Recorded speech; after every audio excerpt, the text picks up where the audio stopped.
Pronto. Então, galera, aqui é o seguinte. Toda lista, então, vai ter esses 5 elementos que eu listei aqui nesse slide. Certo? Aí, como funciona, então, em um esquemático ilustrativo aqui, o funcionamento de uma lista, tá? Vocês conseguem ver a setinha do meu mouse? Sim. Consegue. Consegue? Sim. Então, beleza. Deixa eu voltar aqui para a tela grande aqui. Olha só. Vejam só. No início, sempre tem uma lista vazia. Porque o início da lista eu ainda não tenho elemento nenhum na lista. Certo? Então, a gente fala que o início da lista, ele Opa, aponta... boa noite. Oi? Opa, perdão, foi eu, professor. Não, tranquilo. Boa noite. Chega aí. Boa noite, é o Caio. Eu tô aqui revisando lista aqui. Você chegou meio no começo aí, só prestar atenção. Beleza. Seja bem-vindo aí. Galera, sempre que eu vou definir uma lista, o primeiro passo é fazer com que o primeiro nó dela, o início, ela aponte para nulo, tá? Esse é o primeiro passo. Então, eu não tenho elementos na lista, então ele aponta para nulo, e esse início ele é o único elemento da minha lista. Como é uma alocação dinâmica, eu não inseri nada, continua nulo. Acompanha comigo que aqui, ó, na segunda operação, estou passando o mouse aqui em cima, o que acontece? Eu estou inserindo o número 9 na minha lista. Então, aqui onde está escrito 500, seria a posição de memória, tá? E o valor 9 estaria alocado na posição 500 dessa posição de memória, certo? Então, vejam aqui que eu setei o meu início e meu fim da lista como sendo a posição de número 500. Por que isso? Porque é o único valor inserido e ele é tanto o valor de início quanto o valor final da minha lista. Certo? A partir daí, do valor 9, ele aponta para nulo, porque eu não tenho nenhum outro elemento ligado nessa lista. Na terceira operação, eu decidi inserir o número 3 no início da lista. Então, aloquei um novo espaço de memória, agora 650 para o início da lista, e nele eu coloquei o valor 3, tá? E o valor final é o valor que está na posição de número 500. Essas posições de memória são ponteiros, tá? Perceba que no espaço onde eu aloquei o valor 3, eu tenho armazenado o endereço de memória da variável anterior. Por quê? Para mim manter uma lista, para mim fazer uma ligação entre eles. Aqui que está a grande jogada de uma lista dinâmica, usando ponteiros. Fazer com que o elemento aponte para o anterior, tá? Aí eu decidi inserir agora o valor de número 5 aqui na minha lista, no fim da lista agora. Então, o que eu fiz? Olha só, o início da lista está em 650 ainda, o fim está em 700, diferente da terceira operação que está em 500. O que eu fiz aqui? Peguei o 5, coloquei no fim da lista, fiz ele apontar para nulo. Agora eu sei que o endereço de memória do 5 é o 700. Peguei o 9, que aqui na terceira operação era nulo, e fiz ele apontar para o endereço de memória do 5. Vocês conseguem entender que essa é a lógica do funcionamento de uma lista? Tá de boa até aqui? Alguém tem alguma dúvida? Suave. Dúvida vai aparecer, mas vamos indo. Não, mas até aqui, quanto ao funcionamento lógico, tá tranquilo. Tá tranquilo. Aqui, então, eu encurtei, porque do livro lá tinha várias operações, eu pulei para a sexta, que é de remoção, tá? Então, aqui, na verdade, as inserções, elas vão ocorrer sempre assim, como eu expliquei. Se você for inserir no início da lista, o elemento entra, como aqui o 3, apontando para o anterior. Se você for inserir no fim da lista, o elemento entra apontando para nulo e o elemento anterior aponta para esse novo elemento. certo? Para o elemento que está no fim da lista. Se eu for fazer remoção de dados dessa lista, bom, então aqui pegando um exemplo de remoção, vamos supor que eu queira tirar aqui, ó, da operação 4 o valor 9 dela. Como é que eu vou fazer isso? Eu vou ter que vir aqui, extrair o valor 9, deletar ele, só que eu tenho que tomar cuidado. Porque nesse exemplo, ó, o valor 3 ele aponta para a posição 500 de memória. Se eu vir aqui simplesmente tirar o 9, eu acabei com a minha lista. Tipo, eu tenho que fazer com que esse valor 3 aponte para o outro elemento, no caso 5. E o 5 está na posição 700 de memória. Então, eu vou ter que pegar esse valor de memória que o 9 apontava e transportar para o número anterior a ele. Porque o 3 apontava para o 9 antes. Então, foi exatamente o que eu fiz. Se você reparar aqui, ó, agora o 3 aponta para 700, que é o valor, né, de memória do 5. E aí assim por diante. Então, sempre que eu for fazer remoções desse jeito, eu tenho que tomar esse cuidado. Eu tenho que fazer com que o número anterior ao removido aponte para o próximo número depois do removido. De boa com isso? Tranquilo? Sim. Se eu for tirar, então, do início da lista um elemento, eu tenho que fazer com que o outro... aliás, perdão. O início da lista eu só excluo o elemento. Porque se eu vier aqui, por exemplo, ó, no 650 e apagar ele, tranquilo, eu não perdi referência a nenhum elemento. Eu só vou pegar do 5 e o 5 aponta para o restante da lista. Se eu apagar o último, eu tenho só que tomar o cuidado de fazer com que o elemento anterior aponte para nulo. Porque se eu deixar ele apontando para 750, não tem mais nada lá. Então, eu eliminei o 2, eu vou pôr nulo aqui. Então, o grande problema é eu remover elementos do meio da lista. Aí eu tenho que tomar esse cuidado, fazer com que o anterior aponte para o elemento seguinte ao que foi removido. Certo? Bom, esse é o esquemático ilustrativo de como funciona a inserção e remoção em uma lista. Aí eu vou dar um exemplo aqui de inserção em código C, tá? Para vocês. E aí a gente vai ficar mais tempo em cima desse exemplo, porque eu quero mostrar para vocês como eu programei, o que eu usei, tá? Então, e aqui são os exercícios, certo? Então a gente volta nos exercícios já já. Galera, deixa eu aumentar aqui o tamanho da letra, deve estar pequeno, né, aí para enxergar, não tá? Tamanho da letra aqui do NetBeans. Tá bom, até pra mim tá bom. Não, tá bom, professor. Tá bom? Tá bom, dá pra enxergar.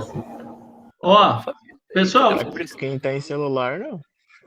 então aumento aqui um pouco. Pera aí, vocês estão no celular, é verdade, tem gente no celular. Os caras não falam. Fabrício, tá aí, Fabrício? Tem que falar aí, tem que falar São isso. os bravos, são os bravos. Tem que estar bom para todo mundo aí, cara. Deixa eu ver se eu ponho aqui um negrito. O Fabrício deve estar ruim, ele mandou mensagem aqui no grupo, ele falou, não, tá meio pequeno ali. Não, tem que falar, galera. Deixa eu ver se eu consigo pôr negrito aqui. Olá, Juliano, aquele PC que tá comprou latinho lá. Saudade o nome disso, tá? Ó, melhorou aí, galera? Melhorou bastante. Ô, pessoal, ó, só que um aviso, eu consegui configurar o NetBeans para programar em linguagem de programação C e C++. Quem tiver interesse, depois eu mando um vídeo, eu achei no YouTube a pessoa lá ensinando a configurar, depois eu mando o vídeo, se vocês quiserem seguir, é bem tranquilo para fazer, e ele é bem melhor que o Dev, viu, para programar. Manda sim. Então depois eu mando lá no grupo. Galera, deixa eu explicar aqui então o que eu fiz aqui no código para vocês entenderem, tá? E qualquer coisa eu vou pondo comentário aqui para ficar um pouco melhor. Bom, eu programei em linguagem de programação C, por mais que ele esteja aqui como .cpp, é linguagem de programação C, tá? Então vamos lá, deixa eu só ver aqui um negócio. Bom, deixa aqui. Depois aí essa lista simples aqui, que é o código que eu peguei. Deixa eu abrir só aqui, peraí, certinho, para não fazer confusão. É isso mesmo. Deixa eu fechar aqui. Que eu fiz vários exemplos, estava testando. Então aqui, galera, prestem bastante atenção. Fiz as inclusões das bibliotecas, as únicas duas que eu uso são essas, tá? E aqui eu defini um tipo. Vocês sabem o que significa esse typedef? Já ouviram falar desse comando ou não? Não. Não, então vou explicar. O typedef é como se eu definisse para o meu programa inteiro essa estrutura ponto como sendo um tipo de variável. É como se fosse uma variável global que eu chamei de ponto. Eu vou usar ela, esse tipo de estrutura aqui, esse tipo de variável dessa forma, quando eu quiser criar situações de listas com valores diferentes, heterogêneos, não homogêneos. Aqui no caso eu só usei do tipo inteiro, então eu tornei ele homogêneo. Mas se você quisesse definir aqui, por exemplo, uma string aqui dentro, você ia estar falando que a minha lista ia ter valores inteiros, valores, no caso, caracteres, e poderia pôr um real aqui, ia ter, então, a partir daí ia ter também um valor real, e assim por diante. Então, esse nó aqui, ó, específico, esse nó aqui, ele é usado para definir a minha estrutura, que vai ter um nó da minha lista. Então, por exemplo, vindo aqui no nosso exemplo, ó, esse primeiro nozinho aqui, ó, esse código que eu estou mostrando para vocês é o que desenha esse nó. Ainda não coloquei nenhuma informação dentro dele, mas eu desenhei o nó. Se eu tivesse só x aqui, ao invés de x e y, eu teria exatamente essa estrutura, um valor inteiro e um ponteiro que vai apontar para algum lugar. É exatamente o que eu tenho aqui, ó, valores inteiros e um ponteiro que vai apontar para algum lugar. Tomando aqui como... chamando a atenção de vocês, né? Tomando como ponto importante, olha só, eu defini uma nova estrutura do tipo ponto, que vai se chamar, vai ser um ponteiro próximo. E essa estrutura ponto eu acabei de definir ela aqui em cima. Então, na verdade, eu tenho uma variável chamando ela mesma aqui, só que para um ponteiro, tá?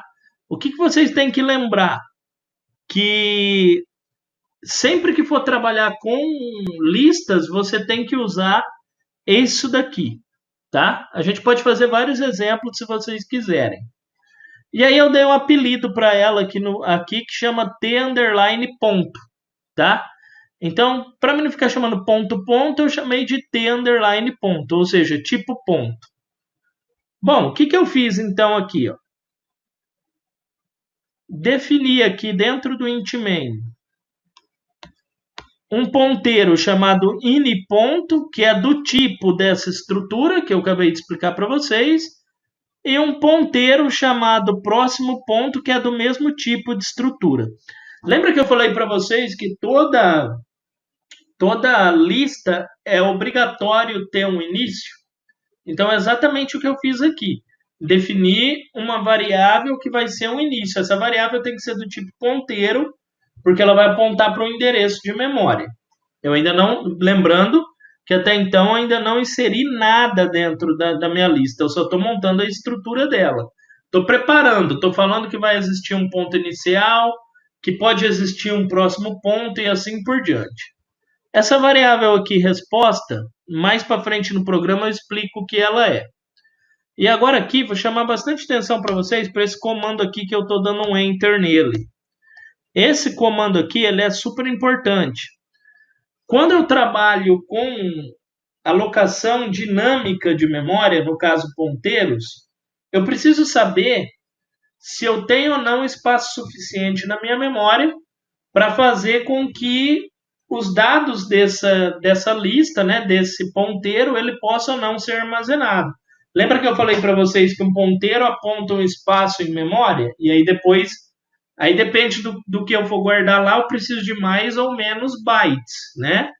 Então, esse malloc, ele faz exatamente isso. Ele pega a minha estrutura, que eu chamei de T ponto, e verifica se existe espaço para ele dentro de memória. Então, ó, o meu T ponto, na verdade, é isso daqui que eu defini. Dentro dele tem o quê? Dois inteiros. Dois inteiros, cada inteiro é 1 byte. Então, eu tenho, na verdade, 2 bytes aqui. Certo? Aliás, cada inteiro é 2 bytes, então, na verdade, eu tenho 4 bytes. Então, ele está verificando se eu tenho memória e espaço para alocar esses 4 bytes. E aí ele devolve alguma coisa aqui, um valor aqui para dentro do ponto, ou se tiver espaço, se não tiver espaço, ele devolve nulo. Então eu fiz isso, usei essa função, ele vai verificar esse ponteiro, vai verificar se existe espaço em memória, devolver para esse ini ponto, que eu defini aqui em cima, se existe ou não espaço. Se devolver nulo, eu encerro o programa. Esse exit 1, ele sai do programa. Se não devolver nulo, é porque existe espaço e eu posso continuar com a programação. Até aqui, tranquilo? Sim ou não? Tranquilo, sim, tranquilo. Então, sempre que for trabalhar com ponteiros, fiquem espertos com essa função aqui, ela é importante. Professor, se eu fizer sem ela, meu programa funciona? Funciona, mas pode ser que você vá inserindo dados e chega uma hora que a tua memória entra em overflow, né? Que é estouro de memória, e o programa dá pau. Se vocês se lembram, nos exemplos do livro, não é usado essa função. Ela é explicada um pouco lá para frente. Eu já resolvi explicar ela agora para evitar esse tipo de erro para vocês que estão fazendo aí em casa, né? Que não vou estar nesse contato de sala de aula, já não ter esse tipo de problema, certo? Bom, estou tomando aqui uma água, peraí. Então, sem problema. se não retornou nulo, vai continuar aqui. Bom, então se vai continuar, eu falei que o próximo ponto, que é esse daqui, vai receber o ponto inicial. Voltando aqui no nosso esquemático, o primeiro elemento, eu falei para vocês, cadê ele? Aqui. Que ele é tanto elemento de início quanto de fim. É exatamente o que eu fiz nessa parte do código. Olha só. Eu falei, o ponto inicial, eu já defini ele, e eu falei que o próximo ponto, que seria o próximo item, que é o final, ele é o mesmo. Então, os dois são iguais. Então, se eu colocar alguma coisa e ele for o único elemento, ele é tanto o início quanto o fim. Tranquilo, né? E eu posso, quando são dois ponteiros, eu posso fazer isso, atribuir um ao outro, tá? Porque esses dois ponteiros apontam para o mesmo tipo de estrutura, elas são exatamente iguais, que é essa estrutura que eu fiz aqui chamada ponto. Tranquilo, né? Aí aqui, vocês vão ver que tem um while, enquanto for o valor 1, ele vai repetir isso daqui, tá? Então, vamos lá. Prestem atenção aqui em mim. Eu tenho aqui, então, um printf, certo? Que vai pedir um valor, que vai ser atribuído ao x, e um printf que vai pedir um segundo valor, que vai ser atribuído ao y. Que são os elementos que eu tenho aqui dentro da minha estrutura, x e y. Dois valores inteiros. Galera, se tiver algum código aqui que eu estou apresentando que vocês não conheçam, pergunta aí, tá? E aqui eu tenho uma resposta. Se for a resposta 1, ele vai continuar executando.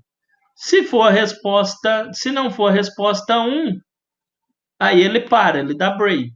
Então, enquanto for 1 aqui, deixa eu colocar, ele funciona assim, mas eu vou colocar assim, ó, resp igual a 1. Enquanto a resposta for 1, ele continua lendo valores. Aí o que ele faz aqui? Ele entra aqui, se a resposta for 1, ele vai pegar o valor primeiro, né? Ele pega aqui o primeiro valor digitado, guarda dentro do ponteiro próximo no valor onde tem o x. Uma coisa importante, sempre que eu quiser acessar itens de dentro de uma estrutura, eu tenho que montar essa setinha aqui, tá? Essa setinha ela é feita com um risquinho da tecla underline, sem segurar o shift, só apertando ela e o sinal de maior. Então, eu estou falando o quê? Eu estou guardando o primeiro valor dentro do ponteiro próximo no local x, da variável x. A mesma coisa eu estou fazendo com outro valor, só que no local da variável y, certo? Bom, aí aqui eu pergunto, deseja continuar? Aperta 1 para sim ou qualquer outro valor para não. E aí eu vou ler essa resposta, e se a resposta for 1, ele vai de novo verificar se existe espaço em memória e vai chamar o próximo... ele vai chamar o próximo espaço em memória para alocar isso. Se não, se a resposta não for 1, ele encerra a programação. Esse break, ele para o programa. Aqui nessa chamada aqui, ó, sempre que eu for fazer um novo nó dentro da minha lista, eu preciso ver se existe espaço em memória. Percebam aqui, ó, que esse próximo aqui, ó, ele é o que eu defini. Cadê? Aqui em cima, ó, como sendo um ponteiro. Ou seja, quando eu estou falando que o próximo, eu estou verificando se o próximo espaço de memória ele possui ou não espaço para armazenar a minha estrutura.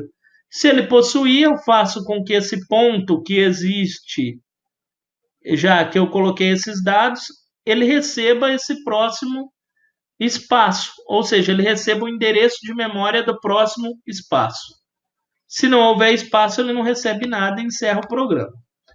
Aí, aqui, ó, depois que terminou esse while, pode prestar atenção que aqui encerra o laço while. Então, enquanto eu não digitar um valor diferente de 1, ele vai colocando informações dentro da minha lista. Na hora que eu digito, por exemplo, 0, 10, qualquer outro valor que não seja 1, ele encerra, pula uma linha e faz com que a minha lista agora aponte para um valor nulo. Se eu voltar aqui no meu esquemático, vocês vão ver que sempre, ó, o fim da lista está apontando para nulo. É exatamente o que eu faço nessa parte aqui do código. Aponto ele para nulo para mim encerrar a lista. E coloco o meu próximo ponto no estado inicial, ou seja, estou colocando ele no primeiro elemento que eu inseri na minha lista. Por quê? Dessa forma aqui que eu fui fazendo, o que acontece? O meu while, ele coloca os primeiros dados, já chama o próximo endereço de memória que cabe a informação. Coloca de novo, chama o próximo. Coloca de novo, chama o próximo. Quer dizer, eu preciso de um ponto de partida. Eu preciso de voltar no meu endereço inicial. E eu volto no meu endereço inicial com isso daqui. Falando que meu ponto próximo recebe de novo o valor inicial. Se eu vir nesse ini ponto, vocês vão perceber que aqui no começo, ó, eu defini ele e coloquei e verifiquei se existe ou não espaço para ele. Ele vai ter então o endereço do primeiro elemento e eu falei que o meu ponto, o próximo ponto, recebe esse endereço. Só que eu não alterei mais durante o decorrer do programa o valor desse ini ponto. Então ele continua com o endereço inicial. É uma maneira de eu não perder o começo da lista. Então eu preciso dela. Na hora que eu terminei de preencher a minha lista inteira através do próximo ponto, eu faço com que ele receba o valor inicial de novo. E como cada elemento percorrido da lista se liga um com o outro pelos endereços de memória, eu consigo, a partir daí, percorrer todos esses elementos. Aqui no while, eu listo esses elementos da lista. Eu mostro que a lista funcionou e listo eles, tá? Então, aqui, ó, eu vou ter dois elementos, né? Vou imprimir o x e o y no caso do primeiro espaço de memória, do segundo espaço da segunda variável, né? Do primeiro espaço de memória, da primeira variável, da segunda variável. E vou chamar o próximo ponto que vai chamar o espaço de memória do próximo endereço. Isso daqui gira e imprime os dados do próximo elemento, né? O X e o Y do próximo espaço de memória. Chama o outro e assim por diante. Até que seja nulo o próximo do meu ponto. Porque se ele for nulo, é aqui, ó, essa linha de código indica que é o fim da minha lista. Retorno 0 e encerro. Até aqui tem alguma dúvida, galera? Agora é a hora de tirar as dúvidas. Nossa. De boa? Coisas que No vocês caso- têm que... Oi, pode falar. Wellington, no caso malloc é para ver se tem espaço em memória. Exatamente. Você vai sempre usar essa função da maneira como eu fiz aqui. Sempre que você for pôr um novo elo na sua lista, um novo elemento na lista, porque sempre você vai ter que ver se existe memória disponível. Como a lista dinâmica, a alocação na memória ocorre no decorrer da programação, ou seja, você vai inserindo, ela vai alocando. Você tem que ver se existe esse espaço disponível. Na lista estática, não, que é o nosso vetor. Você já define ele no começo do programa como uma variável. Então, o que acontece? O computador, o compilador, já vai lá na sua memória RAM e já aloca um lugar onde cabe tudo aquilo. No caso da lista dinâmica, não. Isso ocorre em tempo de execução. Então, toda vez que eu for inserir um novo elemento, eu tenho que verificar se existe espaço. Tranquilo? Não, beleza. Tranquilo, obrigado, hein? Volto a Sim, dizer. Se você não colocar, funciona. Você viu lá que no livro lá funcionou. Só que a chance de dar erro é muito grande, tá? Então já se acostumem a usar. Beleza? Beleza. Mais alguma dúvida, galera? Tranquilo? Você vai mostrar também do tipo de string lá? Vou, mas eu vou executar aqui para vocês primeiro. Deixa eu executar aqui o programa para vocês verem ele funcionando. Então, aqui, ó, deixa eu só ver que eu trabalhei em 2 arquivos para montar esse exemplo. Vamos ver se vai dar certo. Qual é o arquivo que estava com pau, qual que não. Aí, esse daqui que é o normal. Galera, o problema é que, ó, eu tô aumentando aqui, ó, vai ficar pequeno porque é a saída do NetBeans que usa, é aquela saída pequenininha. Vocês conseguem enxergar aí? Fica letrinha pequena. Quem tá no PC de boa. De boa? Então, ó, vocês prestem atenção que está pedindo o primeiro valor. Então, eu vou estar inserindo o primeiro valor da lista. Vou inserir o número 1. Aí ele vai pedir o segundo valor. Então, vou inserir o número 2. Nesse momento, eu acabei de preencher o primeiro nó da minha lista. Certo? Primeiro nó da lista. Na hora que eu der Enter, ele vai pedir se eu desejo continuar. Se eu quiser continuar inserindo, eu vou colocar o valor 1. Se não, digito qualquer outra coisa e ele sai. Vou pôr o valor 1. Vou inserir mais coisas. Dei Enter. Ele vai pedir de novo o próximo valor. Por quê? Eu já aloquei em memória, já apontei para outro lugar, quando eu digitei um valor diferente de 1, e ele já está pedindo outro valor para pôr lá. Então, vou pôr o valor 3 e o valor 4. Se eu der Enter, ele vai me pedir de novo. Vamos inserir mais. Vou pôr outra vez o valor 1. Agora eu vou pôr o valor 5 e o valor 6. Certo? Vamos supor que eu quero parar por aqui. Vou digitar qualquer outra coisa. Vou digitar aqui, no caso, o valor 6. Na hora que eu der Enter, ele tem que listar o valor 1, 2, 3, 4, 5 e 6. Olha lá, ó. X e Y, 1, 2, 3, 4, 5 e 6. Conseguiram acompanhar aí? O exemplo é simples, mas eu quero que vocês entendam o funcionamento por trás disso. Tá? Vocês viram tudo que eu usei para interligar um nó com outro por meio de ponteiros, tá? Então, é isso daqui que é a jogada. Você vendo o programa funcionar, parece um programa com vetor normal. Só que, voltando a dizer, qual é que é o benefício de você usar ponteiro? A alocação dinâmica, você não desperdiça a memória, ele aloca enquanto tem e o quanto precisa. Se você fosse fazer um vetor e vamos supor que você quisesse armazenar 1000 dados desses, você ia ter que, se você tivesse uma margem de que vai informar até 1000 dados, mas pode ser que não ocorra, você já teria que começar alocando 1000 espaços de memória. E se o usuário inserir só 10? Quer dizer que você perdeu na memória os outros 990 espaços. Aqui não, enquanto o usuário inserir, ele usa a memória. Certo? De boa? Tranquilo, né? Quanto a usar a string. A string é bem tranquila, galera. O que vocês precisam fazer? Eu vou alterar aqui esse programa para usar a string. Na verdade, o funcionamento aqui continua sendo o mesmo, tá?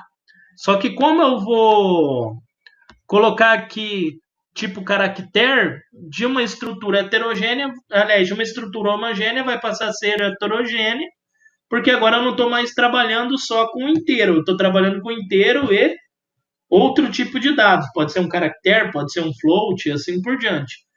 A jogada está em mexer aqui, ó, dentro da estrutura, nessa estrutura. Por exemplo, vou adicionar aqui dentro um char, certo? Então, um char, eu vou pôr um char de uma posição, tá? Como se fosse o sexo, M, F, tá? Alguma coisa assim. E vai chamar sexo a variável. Tranquilo? Deixa eu ver aqui qual que é o erro que está dando. Token inesperado. O que é que eu errei aqui? Ah, tá. É o inverso, né? Estou pensando que estou programando em Java, galera. Número 1. Pronto. Então, aqui, ó. Acabei de mesclar. Eu tenho valores inteiros e valores... por exemplo, um caractere. Se eu colocasse 3, 4 aqui, eu poderia armazenar uma palavra. Enfim. Né? Depende do que eu quero. Então, aqui, ó, a estrutura, o funcionamento continua o mesmo. Eu vou continuar ponto inicial, próximo ponto, tendo a resposta, verificando se existe espaço, tudo. A única coisa que eu vou mudar é que eu vou aumentar aqui a leitura. Agora eu vou ter um novo printf. Deixa eu deixar mais assim, ó. Printf, que vai receber... que vai ler, na verdade, por exemplo, o sexo. Então, ó, digite uma letra, uma letra. Certo? E aqui, ó, eu vou ter que fazer um scanf para me armazenar essa letra. Então, eu vou fazer aqui, ó, scanf. O que eu gosto do NetBeans é que você dá Ctrl espaço, ele já monta a estrutura para você. E aqui, para mim ler uma letra, eu tenho que usar porcentagem C. Vou pôr aqui uma vírgula e vou colocar um E comercial, porque é a forma como, no caso, o C lê, né? A linguagem de programação C faz a leitura, e vou usar o próximo, ó, próximo ponto, setinha, ó, risquinho, mais valor para cima, sexo. Isso daqui vai fazer a leitura da variável, né, de uma letra.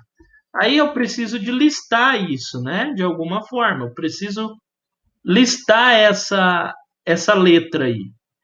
Bom, então aqui, ó, na hora que eu for listar, eu vou aumentar aqui no meu printf outra informação. Então vamos printar ele aqui, ó. Vou printar até separado aqui, ó. Printf. No caso, vou colocar assim, ó. Letra. 2 pontos. Aqui, no caso, como é uma letra, eu uso porcentagem C. Boto uma vírgula. E vou ler aqui, ó. Próximo ponto. Tracinho, setinha. Sexo. Então, percebam que na minha estrutura do programa eu não mudei. Para mim adicionar, eu só mudei aqui em cima, dentro da estrutura, a informação que eu quero. A partir daqui, Deixa eu ver aqui se não tem nenhum erro. Deixa eu executar para a gente ver funcionando. Ele demora um pouquinho para executar, mas tá de boa.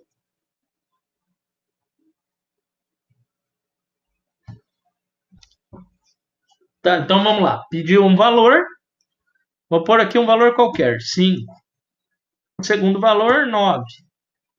Ó, epa, tá, ele não parou para ler a letra, ele pediu já o outro. Deixa eu ver qual que foi o problema aqui que deu. Espera aí. Por que que ele não parou para ler a letra?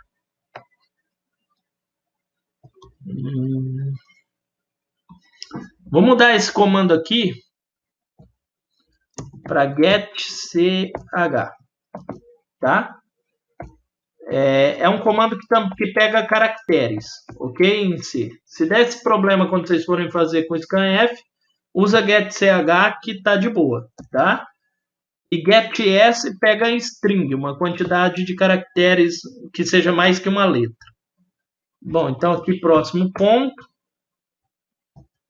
De novo. Sexo. Beleza. Vamos ver se agora ele para aí. Não sei por que não parou com o scanf, mas a gente tenta com outro comando. Deu algum erro aqui.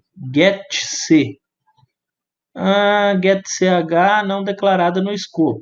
Acho que faltou a biblioteca. Então, vamos lá, vamos definir a biblioteca aqui. Então, para usar o getC, se eu não me engano, include string.h.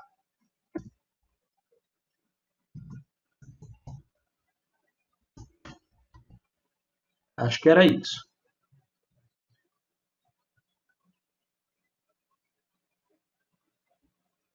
Agora não foi. Tá mandando trocar o getch por getC. Então vamos trocar. Será que caiu em desuso esse comando? Pode ser que sim. Ou às vezes nunca teve o H e eu estou fantasiando que ele existe.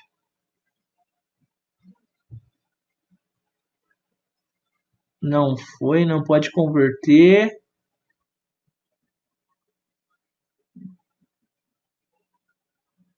Ué, mas era para funcionar. Deixa eu fazer diferente aqui, então. Por um getS.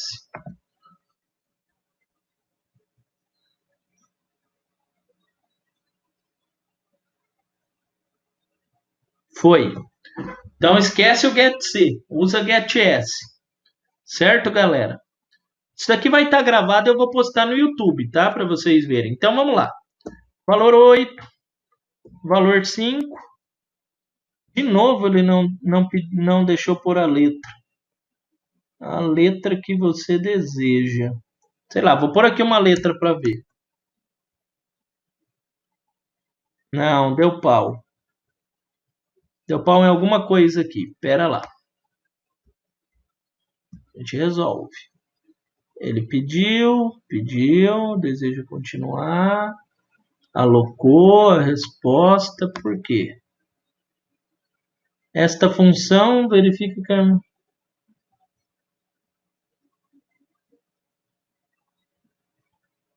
fgetS.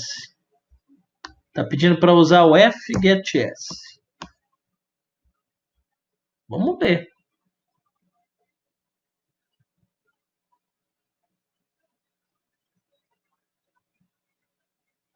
Também não foi.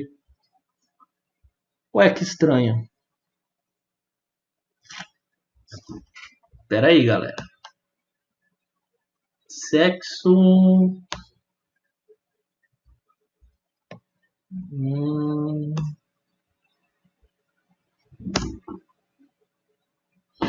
Deixa eu fazer aqui um teste aqui. Tira esse daqui, volta aqui no scanf, em vez de colocar um C, eu vou pôr um S, de string.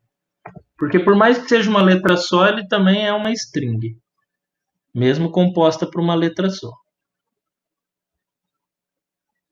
Vamos ver, acho que agora foi.